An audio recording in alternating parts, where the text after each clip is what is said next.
All right, I'm here to talk about Indeh by Ethan Hawke. Yes, the Ethan Hawke and Greg Ruth. This is a graphic novel telling of the Apache Wars of the 1860s. And to the best of these gentlemen's abilities, it is trying to be a historically just representation of what happened. It's not trying to be too favorable to one side of this conflict or the other. I was reading a blog that this person went pretty in depth talking about all the different ways that this book wasn't historically accurate. I am not a historian. I am not overly familiar with many of the players that are featured in this book and all of the stuff that went down. But I will say, when you are writing about something that happened over 150 years ago, chances are it's going to be difficult to write with what other people would consider historical accuracy, because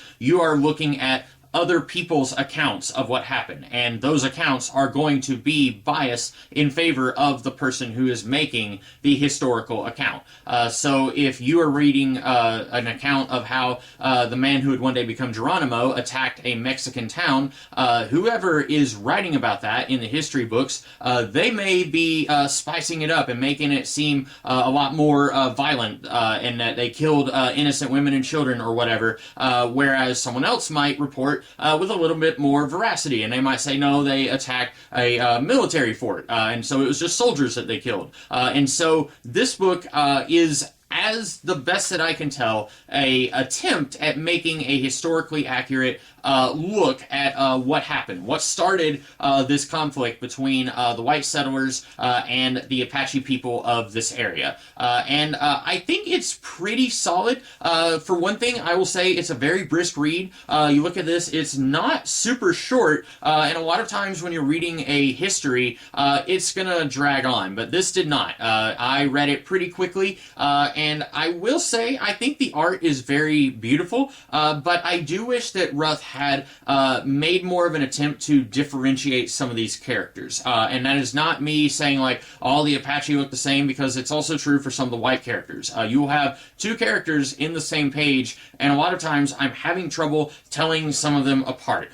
With several of the Apache characters in this book, I shouldn't say characters, that makes it sound like they're fictional, but some of the people represented in this book, a lot of them I had trouble telling apart, and not just telling apart, but also how old they're supposed to be. At one point we are told that one character is the son of another character, and they both look about the same, and then toward the end of the book, one of these characters is getting ready to die, and he doesn't look much older than he did at the beginning of the book. And there's one character, again, I say character, I'm not meaning that none of this happened, but there's one person in this book near the beginning, we find out that he was allegedly kidnapped by some Apache, and then that is kind of the big thing that starts all this off, because Geronimo, that's not his real name, I don't remember his real name, but Geronimo says, I didn't do it, and then the guy in charge of this fort, he says, okay, well then we're going to arrest you, and that's kind of what starts the whole thing. And then later on we see the boy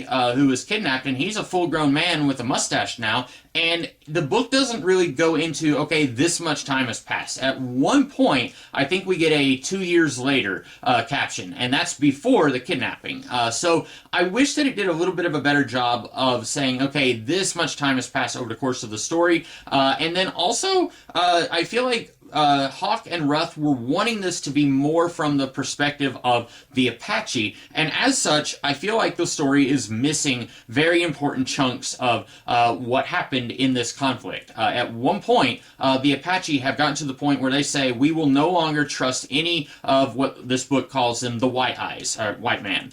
So there's one white guy who was pretty friendly with the Apache, and he was actually married to an Apache woman, and at one point, they just shoot him because they do not trust any white men anymore. Less than 10 pages later, the guy who was kind of in charge of all the white people in this area, he is basically removed by the president, and then another guy comes in, and then he is able to meet with the Apache, and immediately, within another 10 pages, he has convinced most of the Apache in this area to move into a reservation. And this is like the last 30 pages of the book, and I feel like maybe they were saying, oh wow, we're getting over 200 pages now. We need to go ahead and wrap this up. But at this point, I feel like I'm missing a lot. I don't know why the Apache suddenly are okay with meeting with this white guy when they just shot another guy who was married to one of their own. And I don't know how much of that actually happened.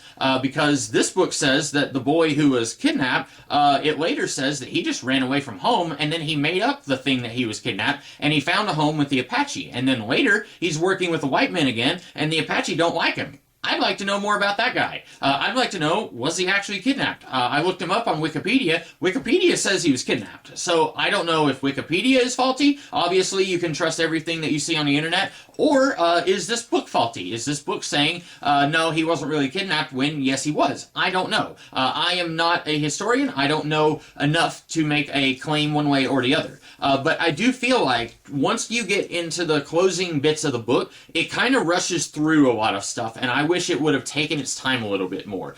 You're already 230 pages long. Go ahead and do another 20 pages and kind of cover some of this stuff a little bit more thoroughly so that I know what happens. At one point, near the very end, we're talking like the last 5 pages of the book, it says that this reservation, that this one-armed Christian man was able to convince most of the Apache to move into, it says that reservation was ultimately a failure. Why?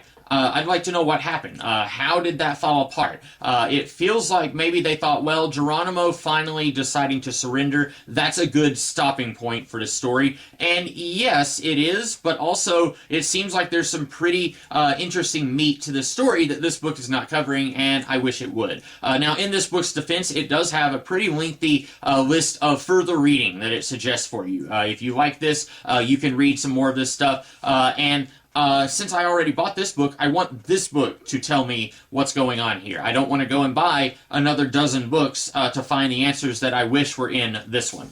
So overall, I don't think this is a bad book. I do think that it's pretty good. I do wish that it was a little bit more thorough in the material that it's covering. I do wish that the art could have been a little bit more clear in who these characters are and differentiating them for my taste. But overall, if you like books about history, I would strongly recommend this. I haven't even talked about Ethan Hawke working on it. I feel like Ethan Hawke, pretty well-known actor. I think that he must have felt very close to this story, and he wanted to tell this story without having it be butchered through the Hollywood machine. I've never even been 10,000 feet away from a movie being made, but my understanding is if you have a story that you are very close to and passionate about, if you try to make a movie about it, it's going to get chewed up and spat out, and it will not resemble the movie that you wanted to make. There is, the occasional auteur who is able to make something that resembles their vision, but for the most part, if I go to Hollywood and I say I have a movie, and I'm able to find a producer who will give me money to make that movie,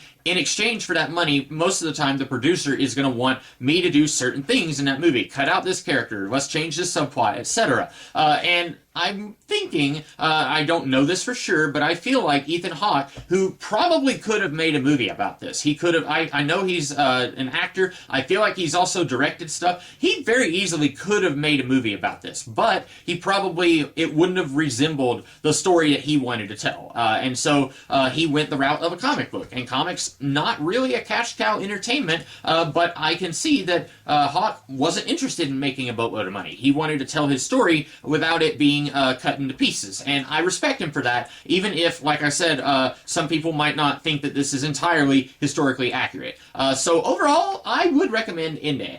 So those are my thoughts on it. I hope you guys like this video, and I will be back in the future with something else. In the meantime, have a great rest of your day. Catch you later.